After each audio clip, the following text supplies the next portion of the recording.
Bismillahirrahmanirrahim. Assalamualaikum warahmatullahi wabarakatuh. Alhamdulillah wa syukurillah. Allahumma salli ala Muhammad wa ala ali Muhammad. Amma ba'd. Sahabatku, tema kita kali ini tentang ikhlas, rahasia tenangnya hati. Sahabatku, pernahkah kita berbuat baik tapi hati kecewa karena tak dihargai? Mungkin saat itu keikhlasan kita sedang diuji. Ikhlas bukan berarti kita tak ingin dilihat orang, tapi hati kita hanya berharap dilihat oleh Allah. Ikhlas itu ketika kita tetap tersenyum walau tak dipuji, tetap berbuat baik walau tak dihargai, karena kita yakin Allah Maha melihat setiap niat dan amal kita. Allah berfirman, padahal mereka tidak disuruh kecuali supaya menyembah Allah dengan memurnikan ketaatan kepadanya. Al-Quran Surah Al-Bayyinah ayat 5. Saat kita ikhlas, hati menjadi tenang, tak lagi peduli dengan penilaian manusia, sebab tujuan kita hanyalah ridho Allah semata.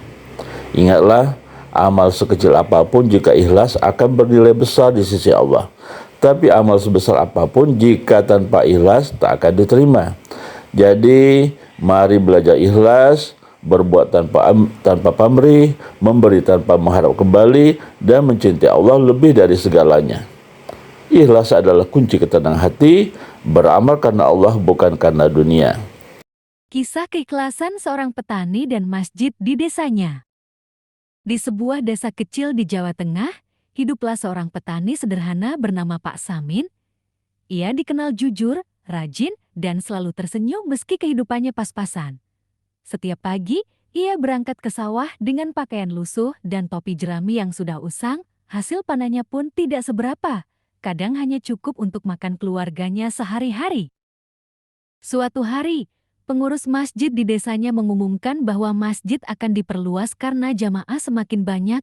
Diumumkan juga bahwa siapapun yang ingin berinfak atau bersedekah dipersilakan membantu. Pak Samin mendengarnya dari pengeras suara masjid ketika sedang mencangkul. Dalam hatinya, ia ingin sekali ikut berinfak. Namun, ia sadar uang yang dimilikinya hanya cukup untuk membeli beras dan kebutuhan anak-anaknya. Malamnya, ia duduk termenung di teras rumah bambunya sambil memandangi bintang. Ia berkata pelan kepada istrinya, "Bu, aku ingin sekali membantu pembangunan masjid, walau sedikit, tapi uang kita pas-pasan." Istrinya menjawab lembut, "Bang, kalau niatnya ikhlas karena Allah, sekecil apapun sedekah kita pasti bernilai besar di sisinya." Keesokan harinya, Pak Samin membawa sekarung kecil gabah hasil panennya ke masjid.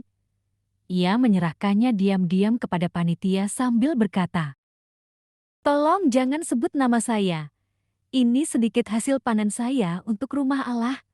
Panitia menerima dengan haru. Gabah itu kemudian dijual dan hasilnya digunakan untuk membeli bahan bangunan. Tidak ada yang tahu siapa penyumbang itu sampai bertahun-tahun kemudian. Beberapa tahun berlalu, masjid kini berdiri megah dan Pak Samin pun sudah meninggal dunia. Ketika dilakukan renovasi kecil, salah satu pengurus baru menemukan catatan lama dari panitia terdahulu. Di situ tertulis, donatur pertama pembangunan masjid ini adalah seorang petani bernama Samin yang menyumbangkan 1 karung gabah. Mendengar itu, seluruh jamaah masjid terharu. Tak ada yang menyangka bahwa donatur pertama dan paling awal adalah seorang petani miskin yang hidup serba kekurangan tetapi hatinya penuh keikhlasan. Makna dari kisah ini, keikhlasan tidak diukur dari besar kecilnya pemberian, tapi dari ketulusan hati dalam beramal. Pak Samin mengajarkan kita bahwa apapun yang dilakukan tanpa pamrih dan hanya mengharap ridha Allah, akan abadi nilainya di sisinya, meski manusia lupa.